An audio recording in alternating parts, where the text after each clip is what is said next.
Merci beaucoup, la famille.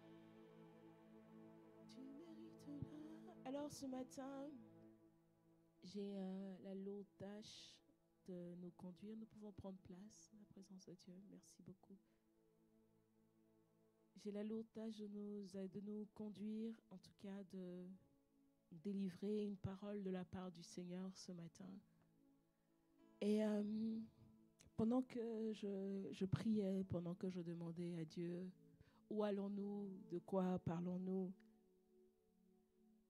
dans mon cœur est monté en tout cas plusieurs choses et je vais essayer dans le temps qui est imparti.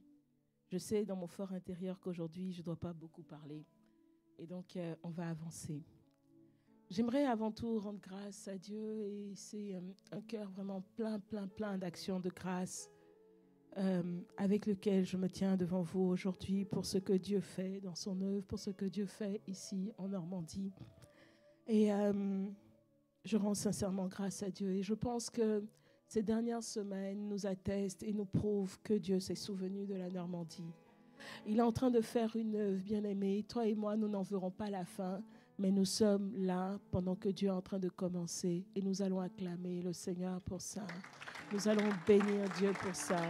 Nous allons bénir Dieu pour ça. Nous rendons grâce à Dieu.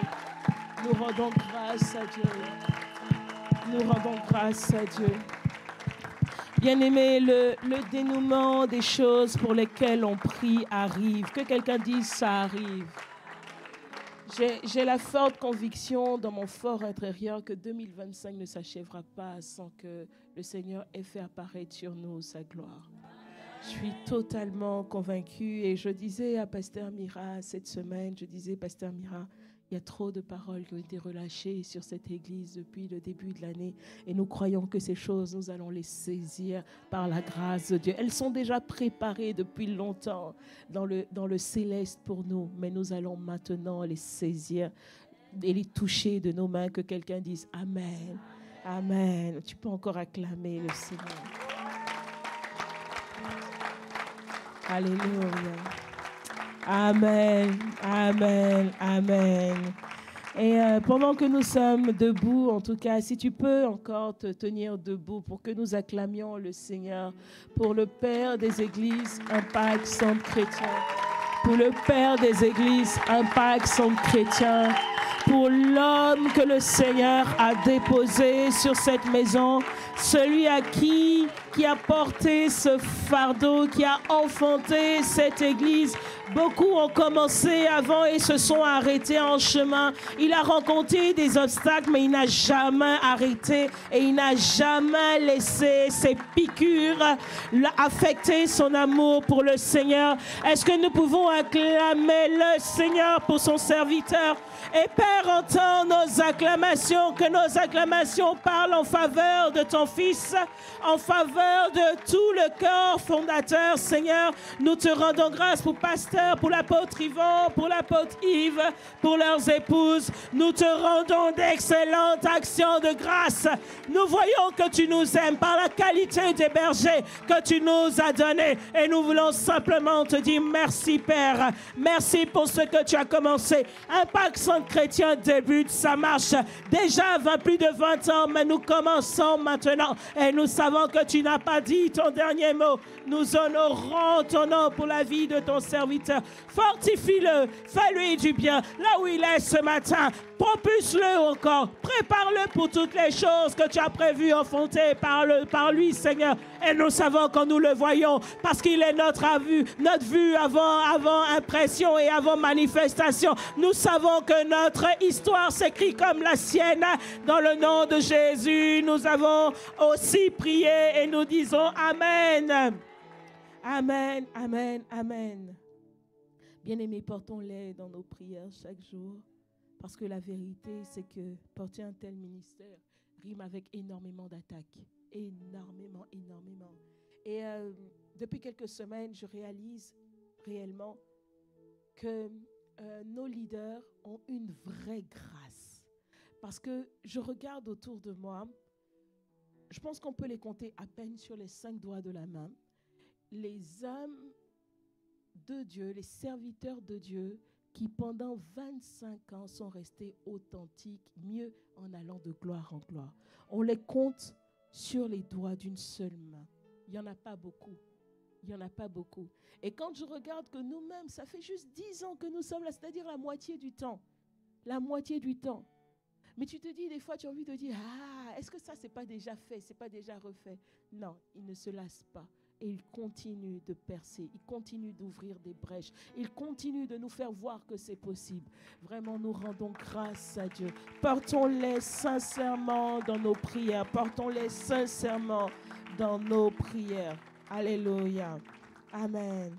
Amen. Et vraiment, j'aimerais rendre grâce à Dieu pour le berger que le Seigneur nous a donné ici dans nos églises de Normandie. Ce matin, il est en visite au Havre. Ce matin, il s'est rendu dans l'annexe du Havre pour les bénir. Nous voulons vraiment bénir Dieu pour lui. Nous voulons vraiment bénir Dieu pour sa vie. Amen. Amen.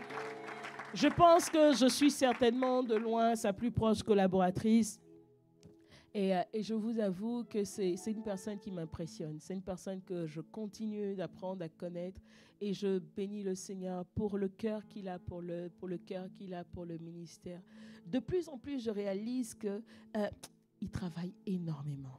Il travaille énormément. Et il donne à l'Église le nectar de sa vie. Et je rends grâce à Dieu par le modèle qu'il est, pour le pasteur qu'il est, pour le berger qu'il est. Alléluia. Amen. Et avant de t'asseoir à nouveau, je vais t'inviter à acclamer le Seigneur pour ton voisin et pour ta propre vie, Tu sais, ton acclamation est une acclamation qui méprise le voisin que tu as à côté de toi. Je ne comprends pas comment tu acclames. Es-tu conscient qu'à côté de toi, tu as peut-être la prochaine Catherine Kuhlman, tu as peut-être le prochain Yvan Castanou, tu as peut-être la prochaine Modestine Castanou, tu as peut-être le prochain apôtre Yves, tu as peut-être la prochaine pasteur Abby. Non mais attends, tu acclames. Non, ton acclamation est bizarre. Ton acclamation est bizarre. Alléluia. Amen. Amen, amen, amen. Je nous invite à prendre place dans la grâce, par la grâce de Dieu. Amen. Wow. Alors, pas évident de prendre la parole au milieu de que quelqu'un dise tout ça. Au milieu de tout ça. Après Impact Normandie, nous avons été bousculés, étirés. Le Seigneur nous a donné un message simple. Et en vrai, ça fait plus de 9 mois que le pasteur nous interpellait sur ce sujet. Occupé aux affaires de mon Père. Et nous avons entendu ce message. Et pasteur Lucas me disait encore vendredi, c'est impressionnant ce que le Seigneur fait aujourd'hui en Normandie. C'est impressionnant comment est-ce qu'il est en train de repositionner plusieurs fondements. Nous avons fait Impact Normandie, j'ai envie de dire, nous avons eu un dernier mois qui a été très, très, très intense, très dense. À peine étions-nous sortis d'Impact Normandie que nous avons atterri sur la chambre haute. Sur la chambre haute, comme si Dieu était en train de te dire, ne perds pas ce que tu as reçu. Va plus loin, va en profondeur. Assure-toi de recevoir l'onction qui correspond au dépôt que tu as reçu. Ne dissémine pas ce que tu as reçu. Va encore plus loin. Alors, il a permis qu'Impact Normandie s'inscrive exactement pendant les 21 jours de jeûne. Il a permis, en fait, moi j'étais scotchée tout le long de tout ce mois de juin, de voir les coïncidences que Dieu a fait venir sur nous. Rien n'était prévu comme ça, rien n'était planifié de cette manière-là. J'ai réalisé, entre autres coïncidences, que nous commençons Impact Normandie et après les 21 jours, donc nous sommes déjà entraînés dans une dynamique où nous cherchons le Seigneur. Et puis, Impact Normandie arrive, nous sommes bousculés, nous sommes étirés. Et le premier dimanche d'Impact Normandie, c'est le dimanche de la Pentecôte. Le Seigneur permet que ce dimanche-là, nous soyons déjà embrasés depuis quelques jours et que nous passions cette Pentecôte extraordinaire où pendant presque 10 heures, 12 heures, nous sommes restés dans la présence de Dieu pour ceux qui ont notamment fait les deux cultes. Et si vous étiez là encore le samedi, ça fait 12 heures de plus. Ça veut dire que nous, on avait anticipé la chambre haute. Amen. On était dans la présence de Dieu de façon assidue et nous avons été là tout au long de la semaine. Et à la Pentecôte, il a visité comme il a visité de façon intense. Les témoignages sont nombreux et multiples. Et puis, nous avons fini la première partie, l'acte 1. Nous avons enchaîné avec l'acte 2, avec entre deux quelques jours où nous sommes restés encore connectés à la dynamique des 21 jours. Et quand nous recevons Pasteur Ghislain, le deuxième dimanche, c'est la fête des pères. Alors que le Seigneur nous dit « occupez aux affaires de mon Père », je me suis dit « waouh ». Et vous savez, pendant cette fête des pères, le Seigneur avait le désir, c'est vrai que chaque année, à la même période, c'est la fête des pères. Mais tu vois, le Seigneur a ce désir-là de ramener le cœur des enfants vers les pères. Pourquoi ? Parce que quelle que soit la relation que tu as avec ton père, quelle que soit la présence marquée ou l'absence tout aussi marquée de ton père dans ta vie, il est ton père, il est ton point de départ. On n'est pas ami à son père ou on n'est pas heureux de la fête des pères parce qu'on a un bon père. D'ailleurs, c'est quoi un bon père? Chacun fait avec ce qu'il a. Chacun fait avec ce qu'il a. Mais c'est dans ton intérêt de régler cette histoire dans ton cœur avant de penser à construire ta propre vie. Sinon, elle te rattrapera. Elle te rattrapera certainement. On veut s'occuper des affaires du Père. Comment s'occuper des affaires du Père si avec mon Père, il y a un désaccord? S'il n'y a pas de paix. Il n'est pas obligé de m'avoir vu faire mes premiers pas. Il n'est pas obligé d'avoir pourvu. Il aura fait selon l'intelligence qu'il aura eue. Mais bon sang, c'est mon Père.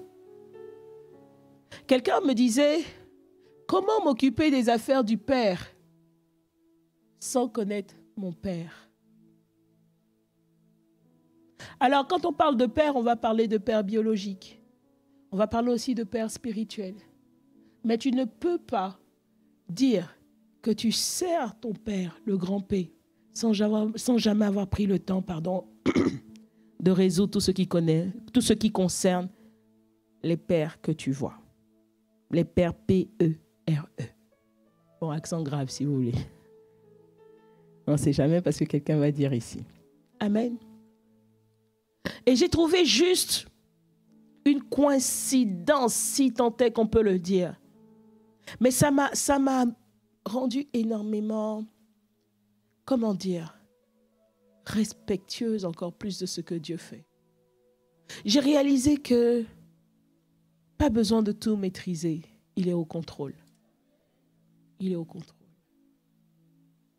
Et notre génération a besoin de cette restauration.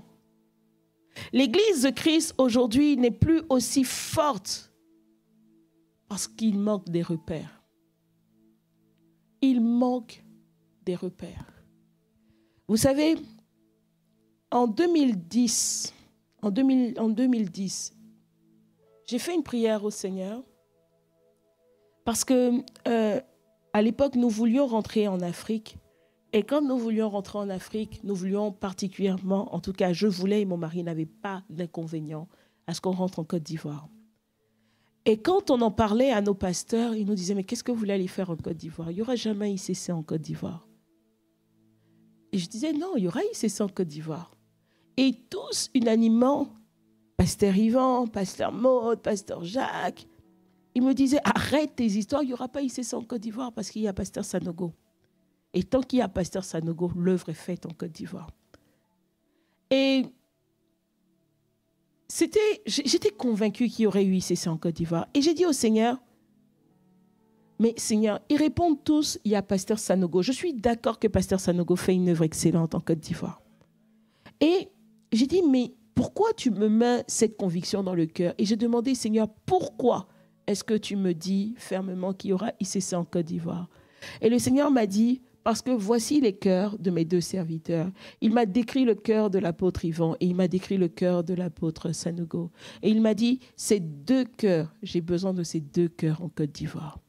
Et j'ai dit, ah. Et donc, du coup, quand le Seigneur m'a dit ça, il m'a dit ça. Et puis, quelque temps après, il m'a dit, quand ICC va ouvrir en Côte d'Ivoire, ce ne sera pas vous qui irez parce que vous serez déjà ailleurs. Donc, à partir de là, il a fermé mon cœur. Et j'étais rassurée que non seulement ICC ouvrirait en Côte d'Ivoire, mais en plus que ce ne serait pas nous qui partirions. Et j'ai commencé à leur dire, ICC va ouvrir, ICC va ouvrir, ICC va ouvrir. Mais j'ai réalisé une chose, le cœur. Et à partir de ce moment-là, le Seigneur m'a fait réaliser que certains choisiront de venir à ICC, certains choisiront d'aller à Vase d'Honneur ou partout ailleurs, peu importe. Mais chaque fois que tu intègres une famille spirituelle, tu t'attaches à une forme de cœur, le cœur du Père, le cœur du Père, le cœur du Père. Ce serait long d'expliquer, même si le Seigneur m'a dit ça en une fraction de seconde, ce serait long d'expliquer ce que le Seigneur m'a donné comme pouls du cœur de l'apôtre Yvan. Mais c'est pour ça que je sais que moi, je suis attachée et que rien ne me détournera. Vous voyez, je réalise et j'apprends à connaître ce cœur au fur et à mesure. J'apprends à grandir avec ce cœur. J'apprends à discerner ce que Dieu me dit au travers de son cœur au fur et à mesure. Et à un moment donné, j'ai réalisé que quand le Seigneur a guidé mes pas à Impact Centre Chrétien, dès que je suis rentrée la première fois dans la première salle où je suis rentrée, en vrai, c'était la deuxième fois que je visitais l'église. La première fois, j'allais pour un mariage. Et la deuxième fois, j'allais pour assister au culte. Et quand je suis rentrée dans cette salle, j'ai senti une atmosphère de la présence de Dieu qui m'attirait, qui m'appelait. Et quand je suis rentrée dans cette présence, et que, en fait, j'ai eu ce témoignage intérieur que j'étais la bonne personne au bon endroit. Quelques années plus tard, j'étais ici, à Rouen. Je pense que j'étais dans cette salle. On avait une réunion des référents et le Seigneur était en train de me dire, le fait que vous ayez l'apôtre Yvan comme modèle vous permet pour vous de voir et de comprendre ce que Jésus a voulu dire quand il disait qu'il allait de lieu en lieu faisant du bien. L'apôtre Yvan est un modèle. C'est un modèle. Aujourd'hui, j'aimerais parler de façon simple. J'aimerais parler finalement, de focus, mais plus encore de discipulat. J'aimerais vraiment parler de discipulat parce que ces derniers jours, dans notre parcours des 365 jours, nous avons appris et nous avons lu autour de David. Nous avons parcouru 1-2 Samuel et 1-2 Chroniques et les psaumes qui parlent de David. Et j'étais interpellée de voir le cœur de cet homme. Vous savez, David est le seul dans la Bible dont Dieu dit « J'ai trouvé David l'homme selon mon cœur ». Est-ce qu'il y a eu des hommes puissants dans la parole de Dieu? Bien sûr que oui. Mais Dieu n'a pas rendu ce témoignage 2 fois dans la Bible. Il l'a dit une seule fois pour un seul.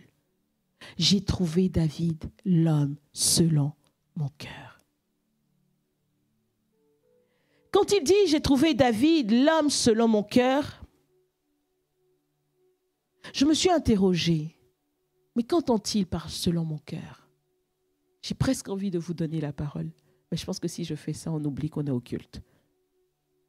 Mais quand il dit l'homme selon mon cœur, il est en train de dire quelqu'un qui est comme j'ai voulu. Voyez? Quelqu'un qui est, c'est-à-dire son cœur est comme je l'ai voulu. Sa manière d'être est comme je l'ai voulu. C'est comme j'ai désiré qu'il est. C'est la première compréhension que j'ai quand il dit l'homme selon mon cœur. C'est-à-dire que ce que mon cœur a voulu, c'est ce qui s'est manifesté. Une part. Mais le Seigneur m'a emmené encore plus loin. Il me dit, mais en fait, David est l'homme qui a la même nature de cœur que Dieu. C'est-à-dire que David a fini par avoir un cœur qui bat comme bat le cœur de Dieu. C'est-à-dire que quand Dieu voit David, il dit, aïe, aïe, aïe, aïe, il fait comme moi. Il a les mêmes aspirations que moi. Il a les mêmes battements de cœur que moi. Il est selon mon cœur, il est comme mon cœur. Et à partir de ce moment, j'ai vu une image. J'ai vu comme si la nature, vous savez, quand vous prenez, si je fais un porte-clés à partir de ce bois, vous allez trouver la même nature du bois dans le porte-clés, n'est-ce pas? En fait, j'ai vu exactement la même image. J'ai vu le cœur de David fait de la même matière que le cœur de Dieu. J'ai vu le cœur de David fait de la même nature que Dieu. Et c'est quoi le cœur de David? Voyez, tout au long de la semaine, en lisant, j'étais dans les pensées. Je me dis, mais quelle profondeur David avait. L'histoire de David et des Écritures et de sa relation avec Dieu a commencé quand il était adolescent. Les premiers textes qu'on voit de l'histoire de David, David est un adolescent. Un adolescent. J'ai dit que je voulais parler de discipulat. Oh oui, effectivement, il n'est mentionné nulle part le mot disciple autour de la personne de David. Mais ne dit-on pas que le discipulat, c'est quelque part télécharger le cœur d'une personne et faire comme? Qui, mieux que David, a eu le témoignage? Tu es l'homme selon mon cœur. Je t'ai désiré. Je t'ai voulu. Tu es l'homme selon mon cœur. Alors, je voulais m'arrêter ce matin et aller de façon concrète sur cette étape. Vous savez, parce que la fin d'une chose vaut mieux que son commencement, nous dit Ecclésiaste 7:8. La fin vaut mieux que le commencement. J'ai réalisé une chose depuis quelques années. Au moins un jour dans l'année, pour nous tous, il y a un jour qu'on appelle le jour de ton anniversaire. Vous connaissez ce jour? Vous avez en mémoire votre date? Réalisez une chose. Vous fêtez peut-être 25 ans, 55 ans, 95 ans. Ne vous inquiétez pas, ça passe vite. Même quand ça vous paraît loin. Mais regardez une chose. Avez-vous idée de comment ça a été au commencement? Étiez-vous là au commencement? Vous fêtez une date anniversaire, mais vous fêtez l'anniversaire de quoi? Votre naissance, n'est-ce pas? Étiez-vous là? Avez-vous vécu votre journée de naissance? Si ce n'est les bribes dont on vous parle. De quoi vous souvenez-vous concernant votre journée de naissance? Nothing. Mais je vois et tout notre sœur derrière avec son bébé. Elle sait ce qui s'est passé le jour de la naissance. Ça ne commence pas avec toi. Ça ne commence jamais avec toi. C'est pour ça que j'ai réalisé que le jour de ma naissance, le jour de mon anniversaire, je rends hommage à mes parents. Parce que je n'en sais rien. Si je suis, c'est à cause d'eux.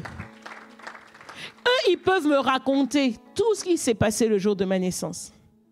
Je peux raconter à mes enfants quand est-ce qu'ils ont été conçus et comment j'ai crié avant qu'ils ne sortent et où est-ce qu'on était, dans quel hôpital. Tout le reste, c'est que ce qu'on leur a raconté, c'est ce qu'ils savent. Alors, la fin de ta vie, Dieu dit qu'elle est plus importante que le commencement. Pourquoi? Tu es acteur. Le commencement, tu as subi. La fin, tu es acteur. La fin de ta vie dépend de toi. Ce qui arrive après la fin de ta vie dépend de toi. Dépend des choix maintenant que toi tu auras fait après que ta vie ait commencé. C'est pour ça qu'aucun de nous ne pourra s'excuser auprès de Dieu en disant « Regarde comment je suis né ». On s'en moque. Pourquoi? La fin de ta vie est déterminée par tes choix à toi. Et il te dit, la fin vaut mieux que les commencements. Petite parenthèse, il est temps de décider de se dépouiller de tous les ressentis, les remords. Un tel m'a fait ci, un tel m'a fait ça. Ça n'a ni cause ni effet devant le Seigneur le jour du jugement. Ouais, Seigneur, tu vois, moi dans le fond, j'étais quelqu'un de bien. Hein, mais maman était méchante. Papa était un vrai sorcier.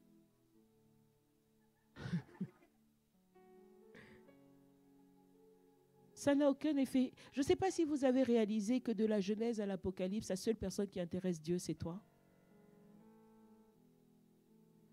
As-tu déjà vu que Dieu conditionne ce que tu fais par rapport aux personnes autour de toi? Qui a dit qu'on devait être ce qu'on devait être à cause de notre entourage? Qui t'a dit ça? Qui t'a dit que tu devais être un tel à cause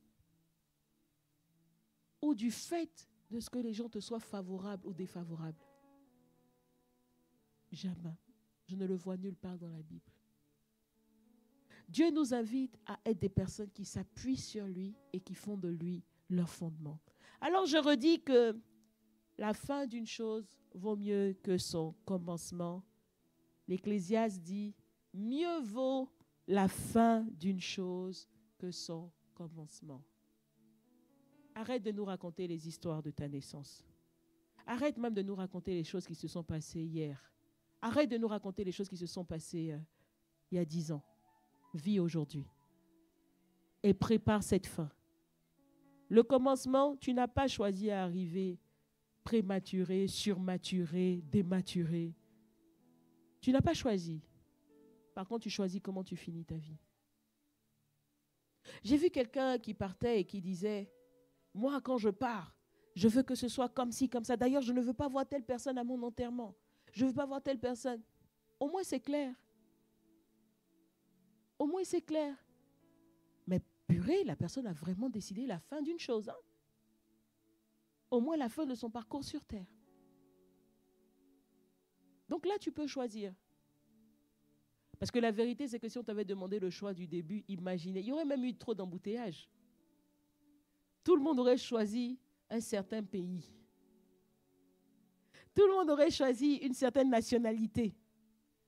Certains auraient même choisi une certaine couleur. D'autres auraient choisi une certaine famille. Les gens ils ne veulent que 2 enfants. Tu aurais créé l'embouteillage chez eux. C'est pour ça que c'est Dieu même qui a choisi le commencement. Avec sagesse. Tu es bien né. Tu es né au bon endroit. Avec les bons parents. Dans la bonne saison. Sur la bonne terre. Tu es bien né. Non, dis à ton voisin, tu es bien né. Trouve un voisin à qui tu vas dire, tu es bien né. Tu es bien né. Rends grâce à Dieu. Rends grâce à Dieu. Rends grâce à Dieu. Rends grâce à Dieu pour les parents bizarres qu'il t'a donnés. Rends grâce à Dieu. Vous savez, j'ai, comme la plupart d'entre nous, 2 parents. Je suis choquée par les oppositions à mes 2 parents. Bon, je pense que mes enfants diront la même chose quand ils verront comment maman parle et comment papa ne parle pas. Mais bon. Mes 2 parents sont 2 antipodes. 2 antipodes. mon père, c'était celui qui, chaque jour, quand tu venais, tu disais, en fait, papa, tant que ce que tu venais lui présenter n'était pas quelque chose de planifié, d'écrit à l'avance, limite, papa, j'ai besoin de 20 € dans 3 semaines pour tel achat. Quand je procédais comme ça avec mon père, au bout des 3 semaines, j'avais une enveloppe avec des billets propres qui étaient à l'intérieur. Quand tu viens, que tu dis, papa, j'ai faim. Tu as faim quand? Maintenant. Ce n'est pas planifié. Je caricature, hein, mais c'était ça. C'est-à-dire que papa, tout ce qui n'était pas planifié, il n'y avait pas d'espace. Mon père, quand je suis rentrée en 6e, il m'a acheté 2 cartables. Je pense très sincèrement que le cartable doit vivre encore.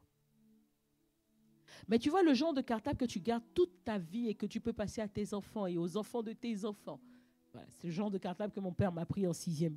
Non, il faut être rentable.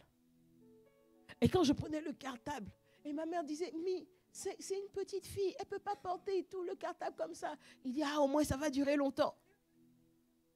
Et heureusement que le Seigneur m'a donné une mère. Amen. Alors ma mère, c'était tout l'antipode. Ah ouais, ma mère, maman, j'ai faim. Hamburger. On s'assied là. Quand ma mère était payée, tout le monde le savait. Ça durait 10 jours, 12 jours.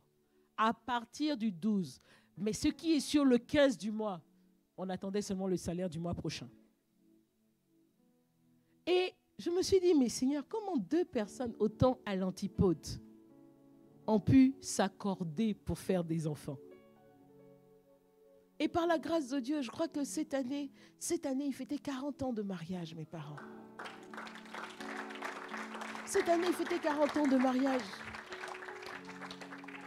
Mais j'ai réalisé que j'ai béni le Seigneur parce que ma mère m'a aidé à comprendre mon père. Paradoxalement, elle m'a vraiment aidé à comprendre mon père. C'est important, excusez-moi, je m'arrête dessus, mais c'est important. Maman, aidez vos enfants à comprendre. Ne vous mettez jamais entre le père et sa fille, le père et son fils. Never. Je ne comprenais pas mon père. Je le trouvais punk, je le trouvais avare, je le trouvais méchant. Et je me souviens comme si c'était hier de cet échange que j'ai eu avec ma mère pendant 30 minutes. Pendant 30 minutes, ma mère s'est assise et puis elle m'a dit, vous savez, votre père vous aime de tout son cœur. Et tout ce qu'il fait pour vous, c'est pour préparer votre avenir. Et je ne pouvais pas comprendre. J'avais 10, 11 ans. Toi, tu veux quelque chose. C'est-à-dire que papa... Ah non, c'était compliqué. Mais il faisait pour préparer l'avenir. Elle le savait. Et le fait qu'elle ait pris le temps de le partager, c'était waouh. Ça a bousculé ma compréhension que j'avais de lui. Et je dis tout ça pourquoi? Parce qu'il y a des choses bizarres qui sont arrivées dans ta vie. Tu as trouvé même que tes parents étaient bizarres. Peut-être que dès le commencement, ils te parlaient avec dureté. Mais c'était pour former une personne qui était capable d'avoir un certain type de caractère pour la vie. Tu as pensé que c'était que pour te détruire. Ce n'était pas pour te détruire. Et d'ailleurs, ils n'ont fait que ce qu'ils pouvaient. Ils n'ont fait que ce qu'ils pouvaient. Ils ne peuvent pas te donner ce qu'ils n'ont pas reçu. Par contre, toi, tu n'as pas le droit de faire la même chose quand ce n'était pas positif avec tes enfants. Pourquoi? Parce que le Seigneur t'enseigne. Le Seigneur t'a dit, parents, n'aigrissez pas vos enfants. Amen. Mais ce que tes parents t'ont donné, c'était le meilleur pour toi. C'est là où je voulais en venir. C'était le meilleur pour toi. Même quand ils étaient bizarres. Même quand ils étaient bizarres. Ah, moi, mon père, il frappait. Hein. Aïe, aïe, aïe. Non, tu peux te souvenir de quand. Et je me souviens de la fois où j'ai attrapé la main de mon père et puis j'ai dit, maintenant, ça suffit. Ah non, là, ce jour-là, j'étais... Bref, on passe les détails. Mais il savait que ce n'était pas juste là, ce jour-là. Mais mon père était très, c'est pas colérique, mais coléreux. Et donc tout ça, nous autres, on a dû se soigner par la suite. Amen. Alors, un jour arrivera la fin. J'aimerais juste et tout qu'on puisse méditer ensemble là-dessus. As-tu prévu qu'un jour sera la fin? Tu penses que tu vivras combien de temps? As-tu la révélation secrète du Seigneur sur le nombre de jours de ton parcours sur terre? Dieu t'en a-t-il parlé dans le secret? Ah, il y a un roi dans la Bible à qui Dieu a dit, tu vas partir. Ézéchias. Est-ce que toi, Dieu t'a dit? Dieu ne t'a pas dit? Ah. Mais tu sais que tu partiras quand même, tu sais. Si tu ne pars pas, ce n'est pas normal. Ok. Donc tu partiras un jour. As-tu conscience que ça peut être aujourd'hui? Maintenant, on a un langage très humain qui dit « Il est parti trop tôt ». Quelqu'un part à 80 ans. Oh, elle est partie trop tôt. Ça vous fait rire, hein? C'est parce que ce n'est pas votre parent. Vous réalisez un peu, non? On dit toujours c'est trop tôt. Mais on a un modèle. On a une personne à qui on dit Jésus, je veux être comme toi, comme toi, comme toi, comme toi. Mais Jésus a eu un parcours sur terre. Jésus a vécu.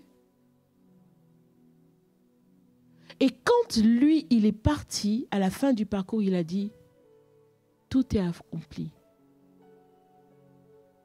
Ça veut dire que Jésus n'est pas parti trop tôt. Les disciples auraient aimé que Jésus reste encore plus longtemps. Mais en 3 ans de ministère et 33 ans de vie sur terre, Jésus a dit, tout est accompli. Que dira-t-on de toi quand tu partiras? Quel témoignage veux-tu voir être entendu de toi quand tu partiras? Qu'est-ce que tu aimerais entendre quand tu partiras? Bien-aimés, aujourd'hui, encore une fois, je veux juste qu'on s'asseye et qu'on se pose après tout ce qu'on a reçu. Et qu'on va recevoir encore dès demain. Demain, c'est le bombardement pendant 1 semaine. C'est-à-dire que nous, on a fait 4 jours, acte 1, 3 jours, acte 2, pour te préparer à 7 jours d'affilée. Donc, tu ne peux pas dire que tu n'es pas préparé. OK?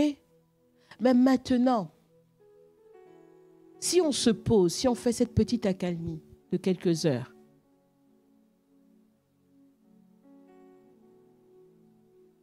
qu'est-ce que Dieu veut nous faire comprendre dans cette saison? Où est-ce que Dieu veut nous emmener dans cette saison? Au milieu de tous ces messages, qu'est-ce que Dieu veut faire? Tu vois, à la fin de ton parcours, il faut que tu sois capable de bénir Dieu pour ce parcours sur terre. Il faut que tes regrets soient tendant vers 0. Il faut que tu te sois vidé sur terre. Il faut que tu aies délivré sur terre. Cette semaine, en méditant, je suis revenue sur cet homme de Dieu qui a beaucoup impacté le monde et surtout qui continue de le faire, bien qu'il soit parti depuis maintenant presque 11 ans. Je pensais au docteur Myles Munroe. Et j'ai été surprise, je ne l'avais pas vu il y a 11 ans, mais j'ai été surprise de voir que, à 1 semaine de sa mort, le docteur Myles a dit, je peux partir maintenant, j'ai fait tout ce que je devais faire sur terre. À 1 semaine de sa mort, son dernier voyage à l'extérieur de chez lui, c'était au Kenya. Et au Kenya, il a fait cette interview avant de quitter le territoire, il a dit, j'ai fait ma part. Il était en train de dire, les cimetières sont remplis de beaucoup de choses qui auraient dû être faites. Mais en ce qui me concerne, j'ai fait ma part. Je peux partir. Et je partirai vide. Et il a fait plusieurs déclarations comme quand il présentait sa femme. Très souvent, il a fini en disant, nous mourrons ensemble. Il était fait selon sa foi. Il est parti à 60 ans. 60 ans, ça a l'air jeune. Mais il avait fait sa part. Il avait donné tout ce qu'il devait donner. Et c'est vrai combien ça bénit encore aujourd'hui. Aujourd'hui, il y a certains livres de Dr. Myles, quand tu veux les acheter, ça coûte des centaines d'euros. Mais comme Pasteur Lucas était très, il aimait énormément le Dr. Myles, nous, on avait toute la collection avant. Ah oui, on avait toute la collection. Donc, si vous voulez vous approvisionner, je plaisante. Ton parcours de vie est important parce qu'il détermine la fin. Il détermine ton éternité. Regardez comment Dieu fait les choses. Il crée l'homme pour vivre l'éternité avec lui. Amen. Dieu crée l'homme pour vivre l'éternité avec lui. Quand il crée Adam et Ève, c'est pour vivre dans une symbiose, dans un contexte harmonieux. OK? Dieu voyait cette relation entre l'homme et lui progresser. Dieu savait que la fin de cette relation, c'était les noces. Amen. Il savait. Comment est-ce que je sais qu'il le savait? Parce qu'il a donné l'opportunité à l'homme d'expérimenter l'ombre. La femme n'est pas venue après la chute. La femme est venue avant. Amen. Donc, quand Dieu marie Adam et Ève, Dieu sait que ce qu'il veut de sa relation avec l'homme, c'est les noces. Apocalypse. Amen. C'est tout ça qui enrage Satan. Comment toi, Dieu, comment ton esprit va épouser l'esprit de l'homme? Et nous? Et moi, ton préféré? Et moi, qui ai toujours été après toi? C'est-à-dire, quand tu as créé quelqu'un, le premier que tu as créé, c'est moi, Satan. Ange de lumière, number one. Amen. Dieu a un plan pour toi. Ce plan-là, il le prévoit dans l'éternité. Mais quand l'homme chute, Dieu dit, il faut que je lui donne l'opportunité de choisir à nouveau. Il a choisi. Ce jour-là, Adam a choisi. Il a choisi de pécher. Mais je ne peux pas laisser cette situation éternellement. Alors, il a fermé les portes de l'arbre de vie pour ne pas que cette relation, cette situation demeure. Parce que si après ça, Adam était inspiré avec sa copine Ève pour aller manger le fruit de la vie éternelle, la situation aurait été éternellement celle-là. Quelqu'un me suit? Mais il a fermé l'arbre de l'éternité. Et il a dit, OK, je ferai venir le deuxième Adam. Mais je te donne encore une fois l'opportunité de choisir. Je te donne l'opportunité de choisir. Parce qu'il y a une éternité qui nous attend. Ça paraît long, ce parcours sur Terre. Oui, ça fait un peu plus de, en tout cas plusieurs milliards d'années selon le chiffrage humain. Ça fait des milliards d'années. Alors, on ne peut pas compter juste quand on dit entre David et Jésus, entre David et la déportation, c'est elle. Oui, il y a tout ça, mais comme je dis souvent, quand on dit au commencement Dieu créa un jour, ce n'est pas 24 heures chrono. Tac, tac, tac, tac, tac. C'est pour ça que les sciences ne sont pas à l'opposé de ce que Dieu dit. Quand les sciences disent, il y a eu la tectonique de la Terre a bougé. Puis on te dit, on pense que ça a dû faire quelques milliards d'années. Ah oui, il n'y a pas de souci. Les dinosaures, allons lire Genèse 6. On parle de ces animaux géants, extraordinaires qui existaient. Quand j'étais petite, à un moment donné, j'étais passionnée de dinosaures. Et puis à un moment donné, je me suis dit, non, c'est pas biblique. Non, c'est des trucs de Darwin. Et puis après, plus tard, en grandissant, j'ai dit, mince, j'aurais dû continuer ma passion. Les dinosaures, et puis j'ai oublié les autres, comment ils s'appellent mince. Bon, c'est pas bien grave. Anyway. Vous voyez, et donc, Dieu a tout prévu. Mais vous savez, quand Dieu vient nous chercher, chacun a son heure. Et pour certains autres, il viendra à l'improviste. Parce que vous n'aurez pas eu encore le temps de quitter la terre. Mais quand Dieu viendra, il y aura un bilan. Et à ce moment-là, Dieu te posera plusieurs questions. Déjà, la première chose que Dieu regardera, c'est le vêtement que tu as. Le vêtement que tu as. La parabole du fils prodigue nous parle de ce que quand Dieu voit arriver son fils, il lui donne un nouveau vêtement. Alors, on pourrait parler de ce vêtement qui est changé. Ou on pourrait parler de ce vêtement que tu as aujourd'hui et que tu te dois de rendre blanc, plus blanc que neige. Quand Dieu fait sa réception des noces, la porte est grande ouverte. Elle est grande ouverte, mais la tenue est sélective. Le vêtement est sélectif. Je lisais il y a quelque temps, le mariage n'est pas fait pour te rendre heureux. Le mariage existe pour te parfaire. Et Dieu veut que tu sois perfectionné. Tout ce que Dieu fait arriver dans ta vie, c'est pour te perfectionner. Bien-aimé, on veut parler d'être un disciple. Tout ce que Dieu fait arriver dans ta vie, c'est pour te perfectionner.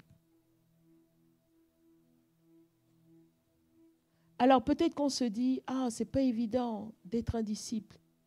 Mais aujourd'hui, j'aimerais juste m'arrêter sur une première chose qui caractérise et qui doit caractériser ton cœur de disciple. Marc 12, verset 30. Une première caractéristique aujourd'hui qui doit motiver tout ce que tu es, tout ce que tu fais. Marc 12, verset 30. La parole de Dieu dit, tu aimeras le Seigneur ton Dieu de tout ton cœur, de toute ton âme, de toute ta pensée et de toute ta force. Est-ce qu'on peut le relire ensemble? 1, 2, 3. Tu aimeras le Seigneur ton Dieu de tout ton cœur, de toute ton âme, de toute ta pensée et de toute ta force. Est-ce qu'on peut le redire ensemble encore plus fort? Tu aimeras le Seigneur ton Dieu de tout ton cœur, de toute ton âme, de toute ta pensée et de toute ta force. Est-ce que je peux demander aux sœurs de le dire avec moi? Tu aimeras le Seigneur ton Dieu de tout ton cœur, de toute ton âme, de toute ta pensée et de toute ta force. Est-ce que je peux demander aux frères de le dire avec moi? Le Seigneur ton Dieu de tout ton cœur. En fait, vous avez une voix douce quand même. Hein? Waouh, c'est versant. Est-ce qu'on peut le redire ensemble encore une fois très fort? Tu aimeras le Seigneur ton Dieu de tout ton cœur, de toute ton âme, de toute ta pensée et de toute ta force. Amen. Amen. Amen. J'aimerais vraiment juste qu'aujourd'hui, nous puissions retenir ce premier point. Ce qui doit motiver ton cœur, tes actions et tes œuvres, c'est l'amour que tu as pour Dieu. Ce qui doit motiver tout ce que tu fais, c'est l'amour que tu as pour Dieu. En tant que disciple, tu dois apprendre la discipline. Amen. Mais ta motivation de cœur, la première raison pour laquelle doit être l'amour que tu as pour Dieu. Tu vas t'éloigner du péché. Tu vas t'éloigner de la paresse. Tu vas t'éloigner du désordre. Tu vas t'éloigner de la confusion parce que tu aimes Dieu. Et que tu décides de mettre en ce Dieu tout ton cœur, toute ton âme, toutes tes pensées et toutes tes forces. Et c'est ce que j'ai découvert dans la personne de David. Son tout était en Dieu. Tout ce que David était en Dieu. Ses peines étaient en Dieu. Ses joies étaient en Dieu. Ses péchés, il les mettait devant le Seigneur. Bien-aimés, la Bible dit, Jésus a vu ses disciples. Ils étaient 11. Il leur a dit dans Matthieu 28, 19, allez et faites de toutes les nations des disciples. La saison vient où ça va être clair là, ça va être de plus en plus clair. Quand Josué a dit dans Josué 24, il est temps qu'on distingue entre celui qui sert et celui qui ne sert pas. Ce n'est pas juste le service. Ce n'est pas juste venir à l'église et puis nettoyer les plantes. Ce n'est pas de ça qu'il s'agit quand Josué parle de servir Dieu. Josué parle d'avoir un cœur tout entier pour Dieu. Parce que quand on lit l'Ancien Testament, servir Dieu, ce n'était pas s'occuper des choses dans la maison de Dieu. Dans l'Ancien Testament, d'ailleurs, quand Moïse doit faire sortir le peuple d'Égypte, il va voir Pharaon et puis il dit, laisse partir mon peuple afin qu'il me serve. Est-ce que vous avez réalisé que dans tout le désert, ceux à qui on a donné un service réel, c'était les Lévites? Mais Dieu n'est pas allé chercher les Lévites, il est allé chercher tout le peuple.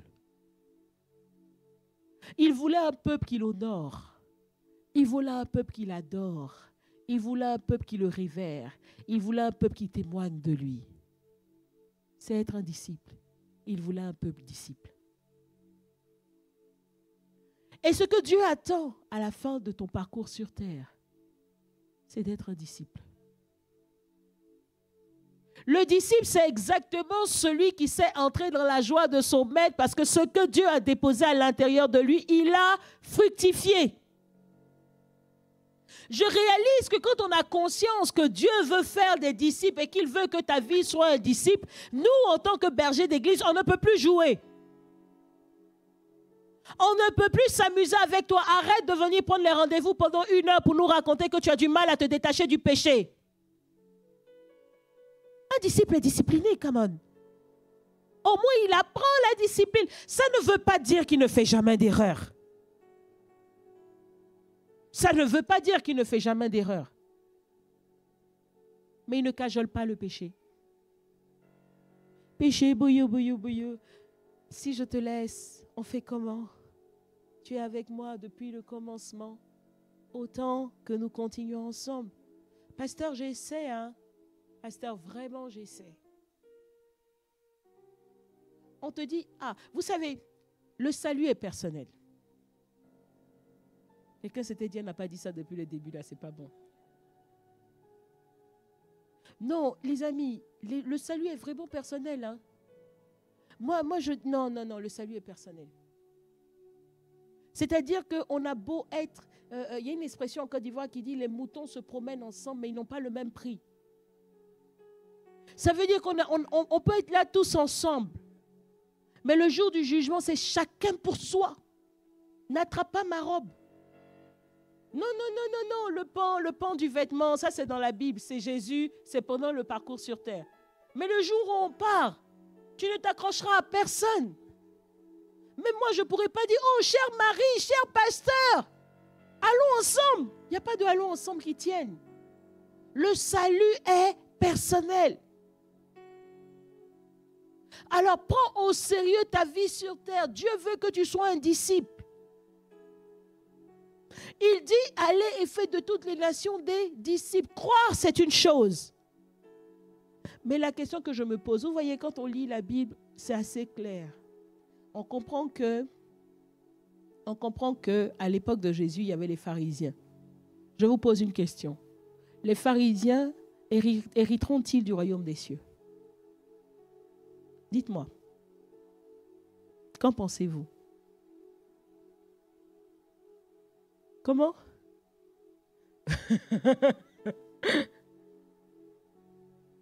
Quand on parle des pharisiens, vous comprenez que ce sont des gens qui étaient un peu bizarres, n'est-ce pas? Chaque fois que Jésus donne des anecdotes, ce n'est pas comme si leur histoire est glorieuse. Mais vous êtes conscient que les pharisiens, c'était des croyants et de vrais croyants? Les gars là, ils priaient plusieurs fois par jour. Ils étaient carrés dans leur pratique du Seigneur. Ils sont venus dire à Jésus, mais pourquoi toi tes disciples ne jeûnent pas? Les gars jeûnaient. Les gars faisaient les 40 jours, les 21 jours, les 3 jours en désordre. En fait, quand on parle de la Bible, tu te vois comme Paul, Pierre, Jacques, Jean. Il y a les pharisiens. Quand tu t'attaches au péché, tu es plus proche des pharisiens que de Paul, Pierre, Jacques et Jean. Jésus les voit et puis dit hypocrite. Ce n'est pas une insulte, c'est un état de cœur qui est révélé. Tu es là. Ouais, moi j'ai la colère. J'ai la colère. Quand la colère vient, tu ne peux même pas lui dire colère arrière de moi. Tu es là, tu dis, allez, vas-y, manifeste-toi, manifeste-toi. Allez, allons-y, allons-y. Vous savez, vrai de vrai, hein, je réalise de plus en plus que on a trop cajolé l'Église. Je comprends beaucoup mieux pourquoi il y a 10 ans, Pasteur Gissin me disait, il n'a pas utilisé le mot, mais c'est comme s'il me disait, vous êtes trop choubi-choubi. Regardez, je suis revenue de Kinshasa il y a presque un an et je me suis posé la question. J'ai dit, je ne comprends pas. Kinshasa, tu peux avoir 3 églises comme ça, côte à côte, 8 000 personnes, 15 000 personnes, 20 000 personnes, et puis ils sont là. Dans la rue même, là, ils sont nombreux comme ça. Et puis ils ont de grandes églises. J'ai dit, mais attendez, les gens, si ils arrivent à l'église, ils sont 8 000, ils sont 10 000, ils sont 15 000. Mais quand ils arrivent, il n'y a pas, comment dire, bon, maintenant un peu si quand même. Il n'y a pas tout ce qu'on met autour pour qu'ils viennent au culte. Des fois, les gars peuvent marcher depuis fort, fort lointain. Mais la soif d'être au culte le dimanche. Tu sens que chacun se bat, c'est sauf qui peut. Mon éternité avant tout. Pourquoi, attendez, mais pourquoi les églises sont pleines là-bas? Et ici, tu dois dire, il faut appeler la veille pour savoir où il est. Sinon, demain, il ne va pas venir. Mais vrai de vrai, si tu ne viens pas, c'est pour qui? Comment ça se fait que sur une partie du globe, les gens se battent pour demeurer attachés? Et dans une autre partie, il faut battre les gens pour qu'ils demeurent attachés. C'est quoi? C'est quoi? On a la même Bible. Est-ce que tu sais que quand le Covid reviendra sous son nouveau nom, ce ne sera pas la version choubi-choubi qui a duré quelques semaines. Ce ne sera pas ça. Ce sera beaucoup plus violent. À ce moment-là, je prie pour ta propre vie, que ta Bible te suffise. Je prie qu'au moment où tu devrais être en train de t'enfermer, tu aies la Bible. Je prie déjà pour ça. Et je prie qu'elle te suffise. Là où tu penses qu'il faut les gens pour que tu puisses vivre, je prie que ta Bible te suffise. Je prie que cette relation avec Dieu, tu l'aies montée à un niveau où toi et moi, c'est-à-dire qu'au moment où le monde dit « Restez enfermés chez vous », moi je suis enfermé avec mon Dieu. Quelle grâce! Quelle grâce! Les amis, il est temps que chacun de nous prenne au sérieux sa relation avec Jésus et qu'il s'inscrive dans un cadre « Je veux être un disciple ». Tu as dit, si Jésus a dit, allez et faites de toutes les nations des disciples, c'est qu'il faut être un disciple. Et quand je vois l'histoire de David, je vois un homme qui a cherché Dieu seul. Les apôtres, les disciples avaient Jésus. Amen. David, il avait son cœur. David n'avait pas de Bible. Est-ce qu'on réalise ça? David n'avait pas de Bible. David n'avait pas la carrure pour avoir des écrits. C'est pour ça que Dieu dit l'homme selon mon cœur. David n'était pas enseigné. À l'âge où ton père te prend, il te raconte des histoires à la nuit. Bon, ok, ça dépend des cultures. Mais à l'âge où le père aurait dû être en train de lui raconter les histoires pour forger son intelligence, pour forger sa conscience, David était au milieu des ours et des lions à se battre pour survivre pour lui et pour survivre pour ses brebis. Il n'avait pas d'écrit, il n'avait pas de parole, ce David, il n'avait rien, mais il avait un cœur. Il avait un cœur. Et c'est dans son cœur qu'il a trouvé toutes ces choses. Dans son cœur. David n'avait pas eu un cadre idéal. On n'avait pas chanté les chansons de louange à David. Certainement, David devait juste entendre commencer à parler et puis il devait entendre les histoires qu'on racontait du peuple d'Israël. Il devait juste entendre en 2 courses. Quand on le réveillait à 4 heures du matin pour partir, il devait juste voir, entendre. Il devait rencontrer certainement des bergers sur le chemin qui lui racontaient l'histoire du peuple d'Israël. Et David avait tout ça dans son cœur. Et David nous a donné des clés extraordinaires. Je lisais cette semaine et j'ai réalisé combien les psaumes commencent souvent par chanter à l'Éternel, louer l'Éternel, acclamer l'Éternel, célébrer l'Éternel. Et j'ai réalisé une chose. Le Seigneur m'a fait réaliser cette semaine qu'en fait, on le dit, on le sait, mais la louange et la célébration que je dois à Dieu ne dépendent pas de moi. C'est l'environnement dans lequel il s'exprime. C'est l'environnement dans lequel il se sent être attendu. C'est l'environnement dans lequel il sait qu'il peut s'exprimer. La louange et l'adoration que j'attends, que je donne, que j'offre à Dieu. Et c'est vraiment le cas de dire que c'est une offrande. Parce que ça ne doit jamais dépendre de mon état. C'est lui qui aime ça. C'est lui qui aime ça. C'est-à-dire que quand je loue Dieu, quand je le célèbre, quand je le chante, il descend. Et David avait compris ça.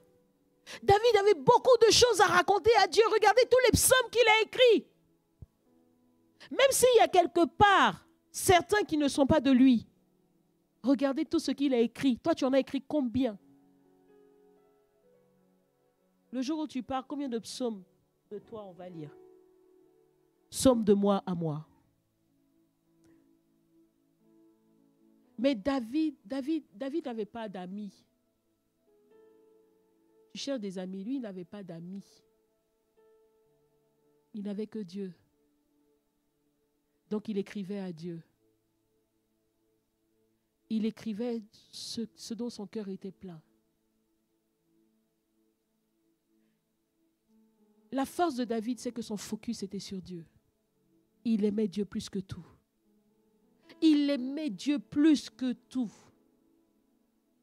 Il aimait Dieu plus que tout. Et c'est la première caractéristique du disciple. C'est important d'être conscient que le point de départ, c'est l'amour. Pourquoi? Parce qu'un disciple doit être discipliné. Donc, il y a beaucoup de choses à faire pour être discipliné. Amen. Et si tu oublies en tant que la motivation de la discipline, c'est l'amour, tu vas te perdre. La première chose que Dieu reproche aux églises, c'est d'avoir oublié le premier amour. Bien-aimés, aujourd'hui, alors que nous allons rentrer dans Impact Conférence et que le Seigneur va nous checker encore comme jamais, sache que Dieu fait tout ça pour que toi, tu deviennes un disciple. C'est le disciple qui sort. Le disciple, c'est celui qui est, comment dire, utile à son maître. Le disciple, c'est celui qui fait tout pour que son maître avance. Qui? Jésus. Vous pensez que nous autres, on est ici sur ce territoire, pourquoi? Quand je dis nous autres, c'est nous tous. On est là pour que l'œuvre de Dieu avance en Normandie. Quelqu'un se dit, c'est à Normandie, c'est chez moi, c'est chez toi. Parce que c'est ici que Dieu t'a mis en cette saison. Tu penses que c'est le hasard? Vous avez vu combien d'avions qui atterrissent à Rouen? Non, tu n'es pas arrivé ici par hasard. Ton avion n'a pas échoué à Rouen. Tu comprends, non? C'est pour ceux qui sont sur Paris, ce n'est pas clair. Pour ceux qui sont sur Paris, on ne sait pas.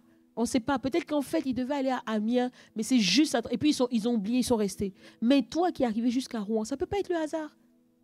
Non, tu es arrivé jusqu'en Normandie, c'est l'autre bout de la France. Ici, on a les ports, on n'a pas les pistes d'atterrissage. Il y en a quelques-unes, mais si tu prends ça, courage.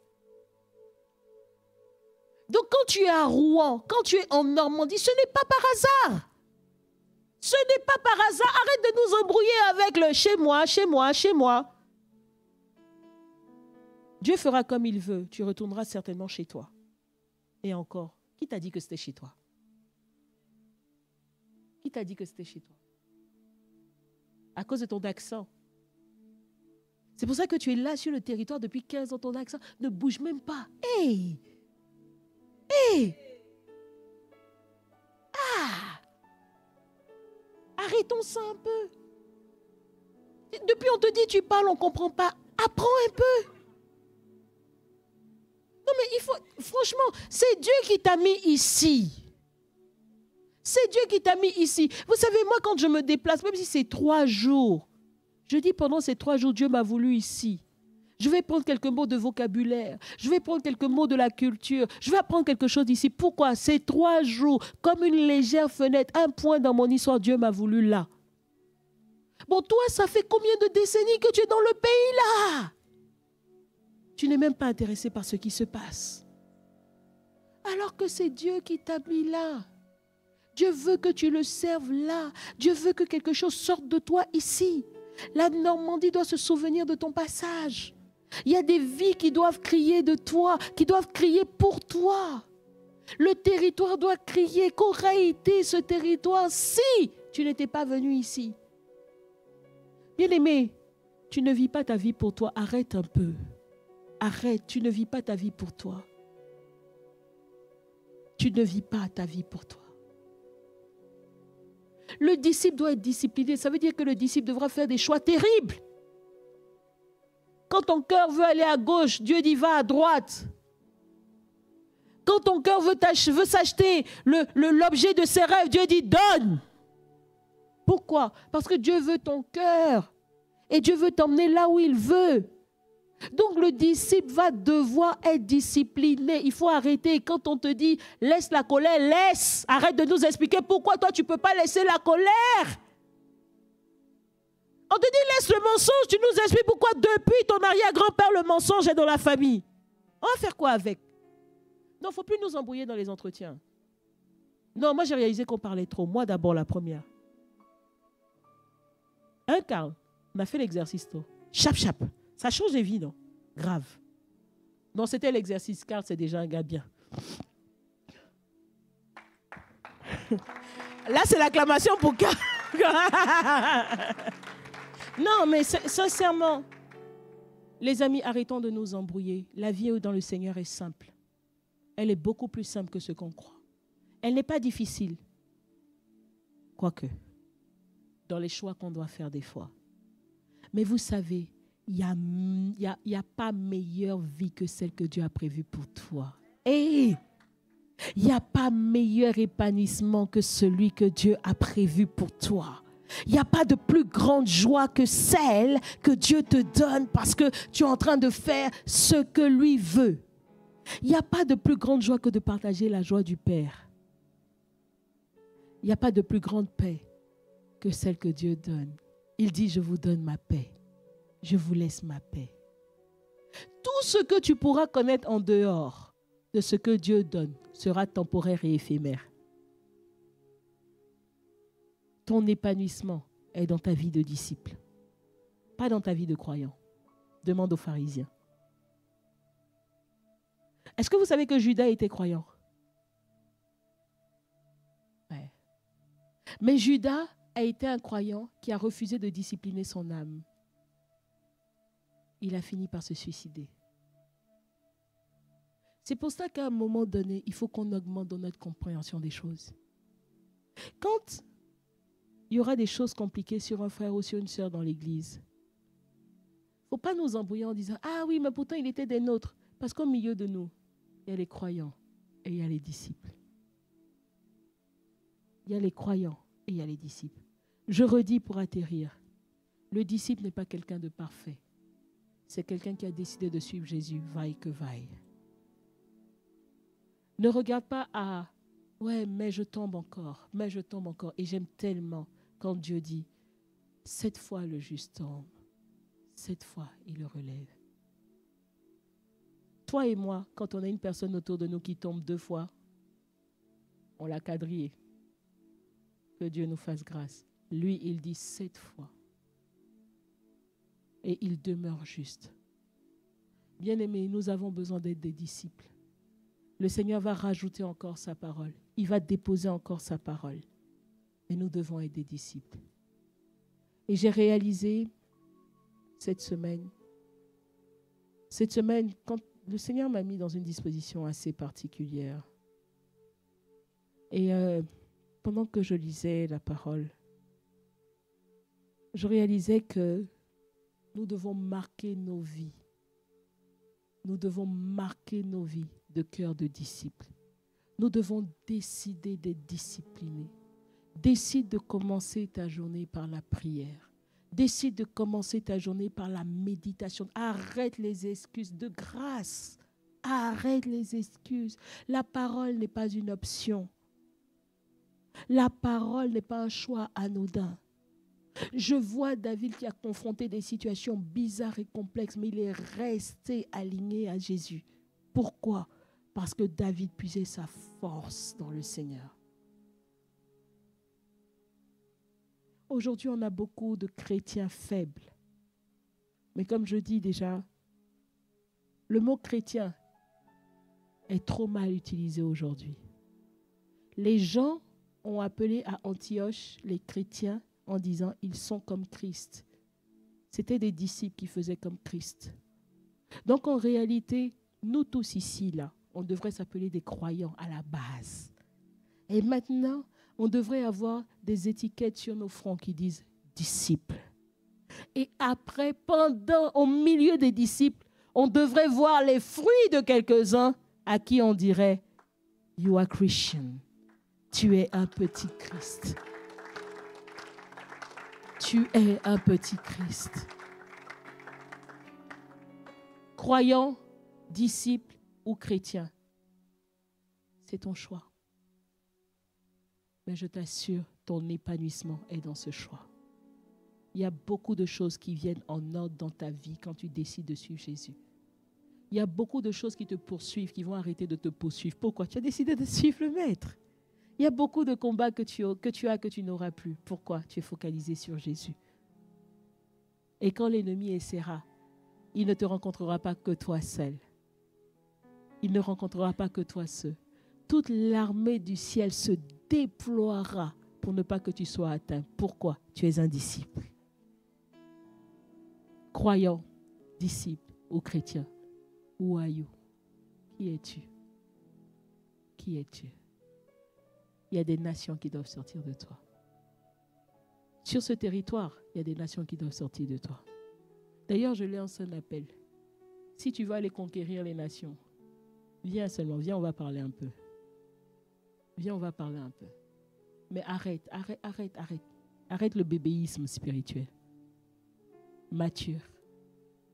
Tu as cru, on a compris. Parce que la couette aurait été sympa ce matin. C'est parce que tu as cru en Jésus que tu es là. Amen. Mais passe et deviens un disciple. C'est-à-dire une personne qui décide de suivre Jésus. Amen. Amen. Amen. Alors si nous sommes d'accord ce matin, nous allons nous tenir dans la présence de Dieu.